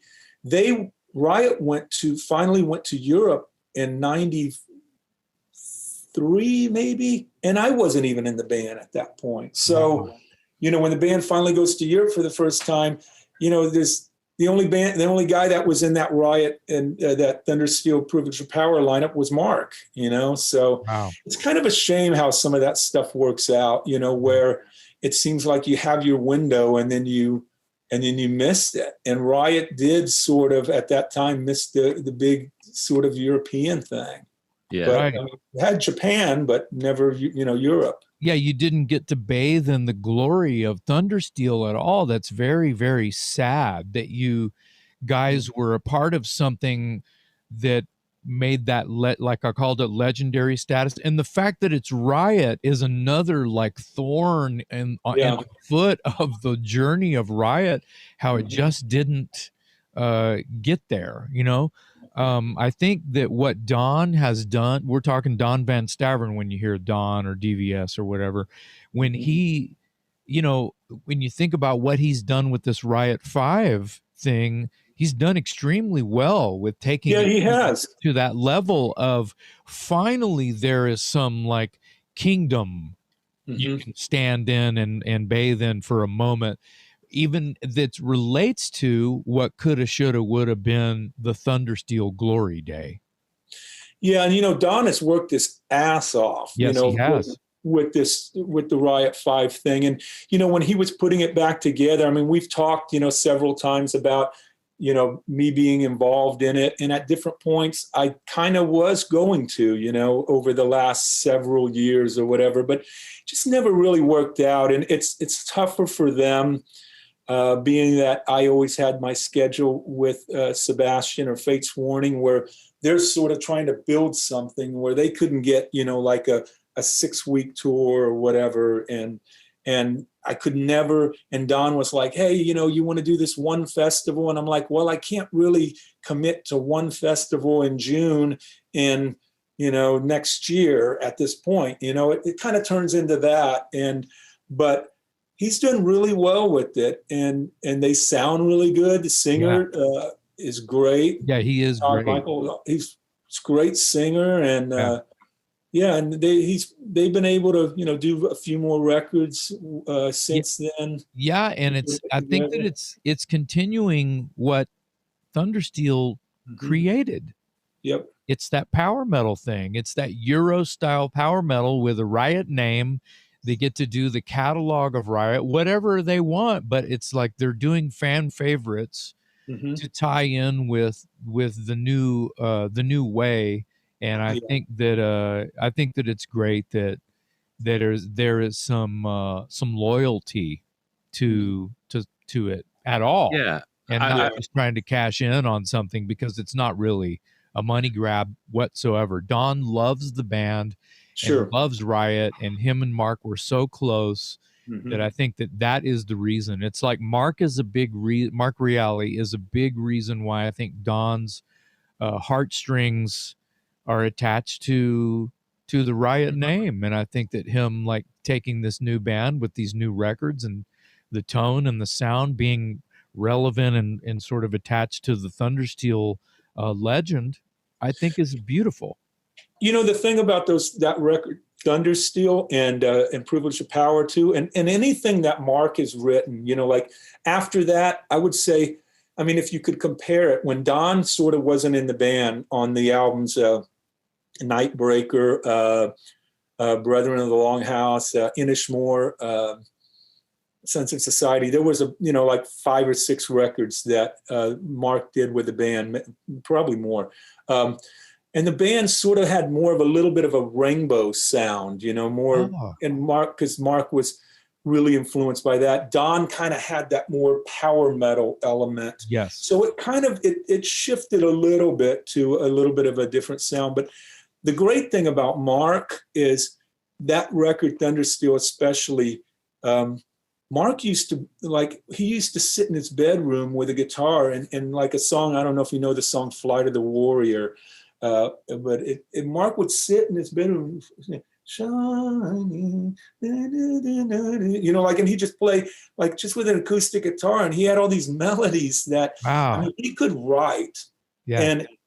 And I mean, that's one thing that, I mean, he had that great vibrato, of course, that, you know, sort of Gary Moore sort of kind of thing that Yeah. guitar players now, of course, don't have that at all, you know, but No, that's a soul. That's a soul that they're bringing to their guitar playing that actually makes them an individual. it does. I mean, Yeah. you know, you hear a guy like David Menichetti or any of those guys, they Exactly. all have that, you know, Paul sort of. Kossoff. I love Paul Kossoff from Free. His vibrato is so sick. It just sounds like the weeping willow. It just reminds me of the sirens singing across the ocean that, you know, are taunting you. There's something, it's a soul. It's hard to, sorry, I got colorful there, but it's real. Yeah. And but Mark would sit there, and Mark would just, you know, and he would just kind of like sing his melodies and stuff and whatever. Yeah. And then they put that over, you know, the heavy metal double bass and whatever, a gallop or whatever. But Mark had that songwriting ability. He really did. I mean, and even like on the other, as I mentioned, the stuff that's a little more rainbow sounding or whatever, he had, it's in similar ways, it's similar to Fate's Warning. Riot is in ways, in the fact that the band never really had a larger audience. It was always sort of that small audience, but the band has always put out really consistently great records, you know, the band, and never really, you know, followed a trend so much or this or that. It's, you know, good songs, and Jim Matthias is like that too, you know. I mean, those guys are, you know, Mark was more influenced by, let's say, you know, Thin Lizzy and the Beatles, and Mark used to listen to a lot of country music too, which is, you know, a very cool thing. He's a technical writer, I believe, but he's also very in tune with melody. When he writes solos, I don't know if he works with Ray on melodies, but I'm sure that Ray does just fine with what I'm just, you know, imagining Ray writing a melody over something Jim would write, and I'm sure that Ray has no problem coming up with, oh, I hear the melody automatically. True. Because of the way that Jim writes. Yeah, he does. Jim does write a little bit of the melodies or the lyrics, somewhat. He has in the past, but Ray handles a lot of that on his own. He really does. And Ray, he's a melodic rock singer. When you think about Ray, he's not this heavy metal like screecher. You know what I mean? Yeah, he is. He's melodic. And the unique thing about Ray too is he doesn't play guitar. He doesn't play, you know, any kind of tuned instrument. He just sings, but he hears, you know, he's like that. He has a good ear for melody, and Jim's, you know, Jim has always wrote melodic. I'm talking about Matthias, obviously. Always wrote, you know, melodically. I mean, you know, like it's weird. Like his influence are Pink Floyd, and then, you know, like a lot of different sort of. It is songwriter stuff. And Jim, like, it's one thing about him, he's a very good acoustic guitar player too. You can watch him play. I mean, that's one thing that, you know, that I've learned from playing country music is you can tell the guys.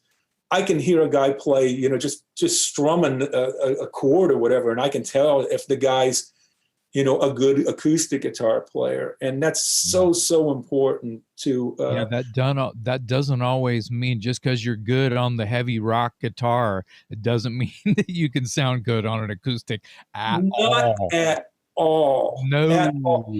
I've seen electric guitar players put on acoustic guitar, and it just looks like a piece of lumber around them. I mean, it looks so wrong. It's so awkward, and they got everything, and everything's like right here in that little area like that. And acoustic guitar is big, you know. It's a strum. It's like a, you know, it's a bit. It should sound huge. It should sound full, and you know, this guy, you know, it's not that. You know, you can't strum from like this, you know. And but Jim had that, Mark had that, you know, and as I mentioned, all the country guys that I play with have that too. It's, you know.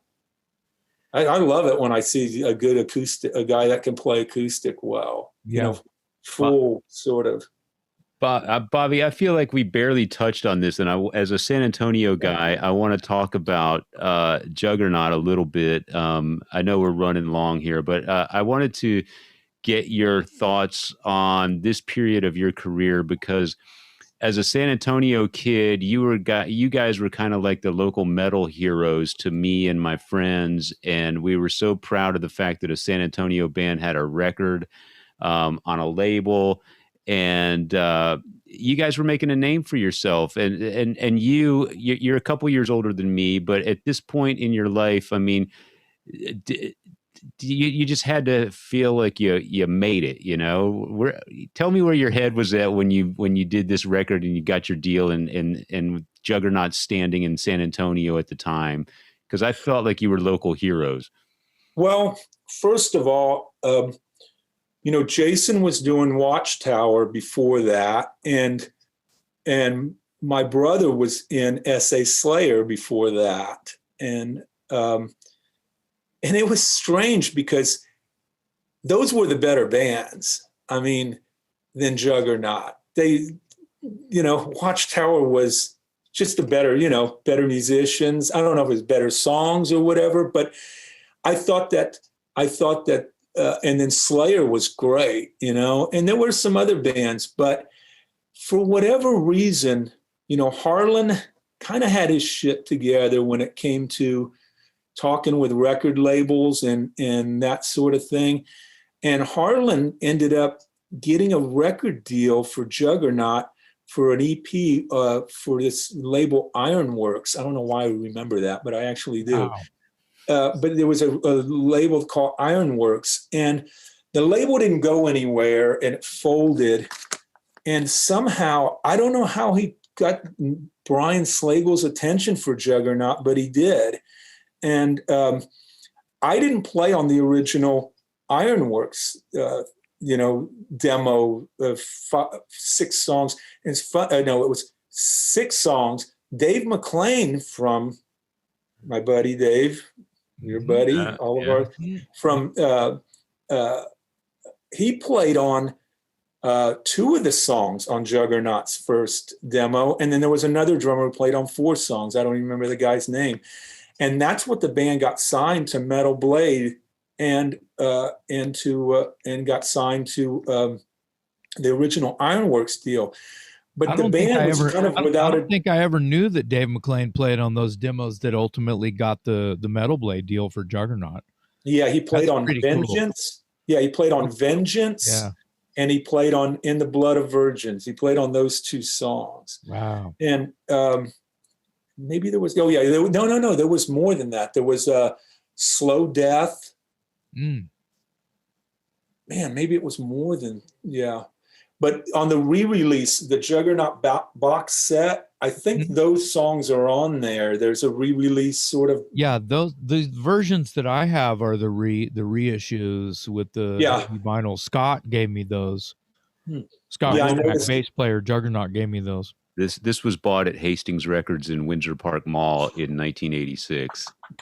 Yeah. Thank you very much. Thank you. Where I think Harlan and Scott both worked. Harlan might have sold it to me, actually. Maybe Bob Catlin and Tommy Pons all worked there too. It was a gang. They all worked. Yeah, it was a gang working there. So. Yeah. And I remember Tommy Satchel hanging around at the mall at that time too. Yeah. But yeah, I mean, you guys, to me and my metalhead friends, you were, if I had grown up in Austin, you guys were what Watchtower was to Austin, in my opinion, as a San Antonio guy. You had S.A. Slayer as well, but I think between S.A. Slayer and Juggernaut, you were the guys that everybody looked up to. You were doing the gigs at the Cameo Theater. You were on Metal Blade Records. You were like the guys that were going to make it, man, and. Well, and what happened was when Harlan ended up getting that deal for us for Metal Blade, and they, and so at that point, I wasn't even playing metal. I was playing country music, with the Daryl Dugosh band at that time. I mean, that's a mouthful. Bobby, you got a gig And- tonight. You got a gig tonight. Is that Juggernaut or is that Daryl Duke's band? And not only that, but in '84, the Daryl Dugash band opened up for George Strait in Amarillo. It all comes full circle. Full circle. Dave, I think that might be your cue. How about that? And- I wanted to ask Bobby one last Wait, question. I want to tell this. No, Okay. Go ahead. Okay. Oh, why? Was there something else? Or, well, No, anyway, no, let me tell you. He's got another question. We'll get to it. With Metal Blade, and but I wanted to play metal. I really did, because I was into like a lot of the new wave of British heavy metal, and I wanted to get in. And I watched my brother do S.A. Slayer, and I was really wanting to be like doing metal again. You were jealous of Ron? Yeah, of course. Wow. Yeah, I mean, I really wanted, and then you were out there, and all these buddies I had, that were friends of mine, and I watched all you guys, and I was like, God, man, I want to play metal because I love this music, and I was practicing with Restless and Wild and all these different records that were my favorite records at the time, and so I had played, with my brothers, and I knew Harlan from way back then. When I was growing up and playing with my brothers in Terret, our little high school band. And that's when Harlan approached me and asked me if I wanted to play in Juggernaut. And I was kind of like, wow, do I want to do this and stuff? And so I said, yeah, like I said, I knew the style. It's the same thing, as, growing up and practicing along with the records. So I ended up going to rehearsals and learning the Juggernaut stuff. And that's when Harlan said, hey, we got signed to Metal Blade Records. And then I was like, really? I was like, this sounds like it's going to be pretty good. I was, like hoping for this Ironworks thing or something. And it just turned into actually going out and going to Austin and recording the Baptism Under Fire record. And when it came out, what studio did you record that? I didn't know that was recorded in Austin. Earth and Sky. Oh yeah, is that Kerry Crafton? Mm-hmm. Yeah. Right off the highway. It was right off 35, and it was on the right. Yeah, right. It was right by the old airport. Did you know that Meltdown and Tyrants in Distress from the first Watchtower record were recorded at that studio with Kerry? Really? Yeah, just those two songs. Wow. Yeah. I did not know that. Yeah. Yeah. And so we did that. And I remember when the record came out, and I went over to Scott's house and picked up, show the vinyl one more time, Dave. And I picked up that from Scott's, and I remember holding it in my hands and driving home in my little Ford Maverick. And I was like blown away. I was like, this is the greatest moment ever. Of course. Yeah. I still remember that. Power of love. This is why I asked the question, because to my knowledge, it's your first real stab at fame, and like your first, like, oh my God, it's Metal Blade Records. And you're at the time, how old are you at the time? 22, maybe. Yeah, so you're 22 years old. You're signed to Metal Blade Records, and I'm sure you're just super proud of this, holding it in your hands, and the future looks wide open at the time, right? Yeah, of course. You know what? You know how much money Metal Blade gave us to do that record? Uh-oh. This is gonna be good. $4,000. Holy shit! Wow. 4,000. We did it in a week. I still remember we did drums and bass in a day and a half. Eddie did his leads. I think he did rhythms in the other half of the day. And then he did leads the next day. And then I guess Harlan had a day or two to do vocals, and then mixed it in a day, and it was done. Yeah. Wow. Well, almost every song was one or two takes. A lot of 22-year-olds would think $4,000 is a lot of money. Yeah, especially in 1986.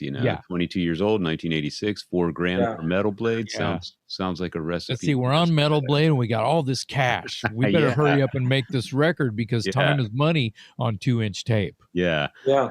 I wanted to acknowledge Juggernaut because I'm a San Antonio kid, and you guys were. Glad you did, Dave. Thank you. You've got an impressive track record, but has there ever been a band that you auditioned for that you didn't get the gig, and you were kind of bummed out about it. Oh, look at the face. Yeah, there was. Wow. This is kind of funny in a weird in a way, and it ties me and Jason, of course. But the one gig that I never got that I auditioned for was Dokken. Oh, wow. When Don Dokken split from Dokken, he formed his own band, Don Dokken. Yep. And that was the band. It wasn't Dokken, it was Don Dokken. Right. So I didn't get that gig. But Billy, actually, it was funny because I had done the Juggernaut record, the first one, and I was looking for, and then Billy was split from Watchtower and was looking, this is 87, maybe? Yeah. Well, the last two gigs we did with, this comes up a lot. The last two gigs we did with Watchtower with Billy in the band were was the first week of October of 1986. So it would have been close to yeah. So I'm glad that this came up because I was just talking about this. Billy called when the toys thing happened, and I'm in Los Angeles. Billy calls me and he says, and this is in like 88. This is in like winter, fall of 88. And he says, Billy calls me, he goes, hey, I'm going to be in Los Angeles and I need a place to crash. Billy White crashed on me and Scott from Dangerous Toys couch at the Oakwoods while he was auditioning for this mystery band that ended up being Don Dokken. And he was mum's the word. He didn't tell us shit. We didn't fuck with him about it. We just were stoked. Hey, Billy, all right. We're hanging out with Billy for like a few days. I don't know, 4 or 5 days or something. Wouldn't tell us. Your name was not mentioned. And now I never knew that you were out there auditioning. Well, it was weird. What happened was I was, when Billy quit Watchtower, me and him were putting something together. We had a band, but it was just me and him. We didn't have a singer. And we wrote about 8 songs, and I still have them on cassette, just me and Billy playing. What? Y'all need a singer? And so me and Billy wrote like 8 songs together. Sometimes I would go to Austin and rehearse there. And sometimes he would come to San Antonio and rehearse here. And we would put these songs together. And so that's when he got the Don Dokken gig.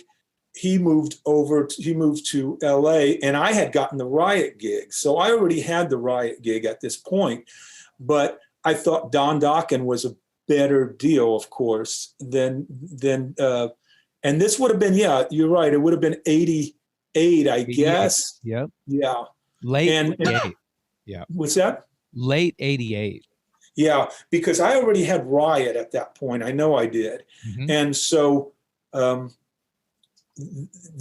Billy told me, he said, man, we cannot find a drummer. We've been doing auditions and stuff. And, none of these guys can play with this, in LA or whatever.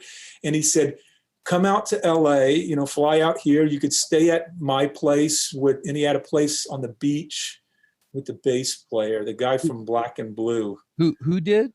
Billy? Billy. They had a place on the beach somewhere. Wow. I stayed there, but I did the audition for Don Dokken, and we did 4 songs or something, in my dreams, and just got lucky. And, like those songs, I did 4 songs with him. And it was kind of one of those things where Don Dokken was kind of watching me play and singing the songs or whatever. And then, and after 4 songs or whatever, he was kind of like, he says, you play like you've been, like you're trained, or like you're very, technical drummer, blah, blah, blah. And he started going on.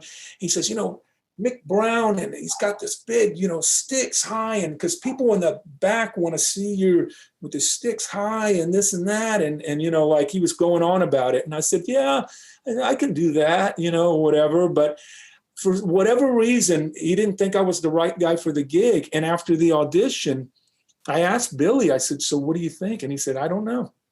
And then so everybody was kind of leaving because it was around Christmas time, I think, and going home for the holidays. And he was like, yeah, I don't know, man, we'll see. And so I called Billy the next week and I said, so what's going on? He says, well, I flew back to LA and we're still doing auditions. And I was like, well, I guess I don't have the gig. Wow, that's strange. And that was the one gig that I've auditioned for that I never got. Do you feel like at some point you thought about it again, what Don Dokken of all people would tell you about your, I'll just call it showmanship, and something that he was seeing that could have been lacking? I mean, you're auditioning. Are you supposed to showboat in an, it's kind of a, I don't know. You know what I mean? Do you feel I know. It's weird. I mean, I just, for whatever reason, he thought I wasn't the right guy, for a gig. But I've also seen it too, where I've seen drummers play and I'll know what the drummer's capability is, beyond that one gig. And somebody will say, I don't think he's the right drummer for this band or whatever. And I say, well, you don't know the guy's playing. You don't really know the guy, what the guy can do and what the guy can, his capabilities. And sometimes I think that gets to be a little weird with some people who they don't think some guy is the right guy for the gig just based upon one gig or whatever. Yeah. But for whatever reason, he just thought I wasn't the right guy, which is okay. I mean, but I feel like him saying, you need more showmanship. And it's like, dude, I'm trying to get the gig off of, like, I can play these songs as good as fucking anybody. I'm not really worried about my hair flip or my stick catch or whatever it is you're looking for. I have something I want to throw in here right now. Yeah. So you think about all of the gigs you got and maybe all of the gigs you didn't get, one's going to outweigh the other. So here's what I'm getting at is, like, I don't think that you should worry about your showmanship, Bobby. I don't think you should worry about it much. Okay. He doesn't look. Thanks, buddy. You know why you got the thumb, dude? Yeah. Did you show Don the thumb? I mean, what the fuck? Yeah, and you got the George Strait gig. So I mean, well, holy shit! Now, Dave, I'm sorry to interrupt you again. This is a point I lost it, and you just brought me back in. So I want the world to know, who's watching and listening this, that whenever you see Bobby J on stage, just know that whatever hat he's wearing, whatever gig, if it's Fates Warning, if it's Sebastian, if it's George Strait, let's pretend it's, in the 90s with your early 2000s with Halford or whatever, Bobby J's holding back. Come on. He's holding back. But you know what? Here's something about Bobby. You tell me if I'm even in the room. Tell me if I'm even in the room, if I'm hot or cold when I say this shit right here. Okay, you ready? Okay. So there's a country band on stage. And there's a drummer. If you are in the audience, let's say if you're a musician even and you're in the audience, or if you're just like, knuckle dragger with a Budweiser in the audience, because there's going to be both, and you're just watching the band play, if the audience notices the drummer, they're overplaying. Talking about country music. I feel like if you notice the drummer, they're not doing their job right. Am I close? No? Really? You think that there's a place you can show off? I don't know. I would say... I think that you know what I'm trying to say. You can easily overplay. Yeah, you can. I think so. But... country music too, it's a little different live than it's sometimes when you hear it on the record. Right. It's, especially if it's in an arena, it's different. A little more rock and roll, maybe. Yeah, it's a little more, it's not so conservative, I would say. Yeah, okay. In its approach. Okay. I think what you said, like that, I think that kind of applies more to the referee in football. you know, or if you notice the referee, he's a bad, you know, like that kind of thing. I think you're right. I think he likes to be on camera, right? Yeah, well, throwing a fit, right? But I don't think so much with drumming. I mean, there's so many cool things in country music with you know, in country music and drumming. Yeah. It's I notice I notice a lot of things about, you know, in country music about the drums. Right. You know, great fills. You know, if a guy's got a really nice, you know, if he's playing the train beat and there's certain accents, or I mean, there's certain things. Well, I notice a lot of things. It has to be the right fill. It has to be. You have to play the songs, not the drums. Yeah, I do think, and that's something that I've learned about country music, and that I take into my heavy metal playing or whatever, is I'll work on a fill if I'm learning a Fates Warning song, or you know, or Riot, or whoever it might be, Halford. I'll listen to, I'll you know, especially having my own Pro Tools rig and all that stuff. I'll listen, I'll play whatever fill I want, and I'll think, yeah, that's a good fill for this section going into the chorus or whatever. I'll play it, and then I'll listen back to it, you know, just on a kind of demoing stuff for myself. And I'm like, nah, it doesn't quite work. You know, it kind of sticks out here and it's whatever. And then it doesn't flow as nice or whatever. And then I'll work on another fill. And sometimes I'll spend 20 minutes working on one fill. You know, it's crazy. It gets a little obsessive. You're talking about a 2-second song part. Or less. Yeah, I know. But sometimes it gets to that. Welcome to the Nerd Festival, everyone. Yeah. But that's one thing. A 2-second part of a song. I mean, yeah. You know. But that's what makes Bobby a great drummer, and that's why he gets the gigs he gets, because he obsesses over, you know, minor details. Well, and Bobby might think are minor details, but to him it's like it needs to be perfect, and if it takes 20 minutes to figure it out, it takes 20 minutes to figure it out, you know. Well, I like it that he's almost saying, oh, it's got too many beats in it. It's too busy, or it's not the right fill. If it's not the right fill, it's not the right one. Yeah. Bobby, it's been an absolute honor having you on the show. Man, as a San Antonio kid, you and Juggernaut were heroes of mine and my metal buddies when we were kids growing up. And it's nice to know you as an acquaintance from time to time when I do bump into you. I know you and Jason have some history together. Sure. And we're stoked about your gig with George Strait. That's a huge honor. Any drummer would love to have that gig. So congratulations. We're proud of you and your track record, man. I mean, it's pretty incredible, the things you've done. So thank you for being with us today and sharing your story. And we wish you the best moving forward with George Strait. And I'm really envious of that thumb, man. I gotta. Yeah, can you do both of them like that? Do they match? Only one at a time. Cost extra? Yeah. And with that, ladies and gentlemen, thank you, Bobby Jarzombek, for joining us on the Talk Louder podcast today. I am Metal Dave Glessner, along with my co-host Jason McMaster, and we thank you for listening. Thank you, guys.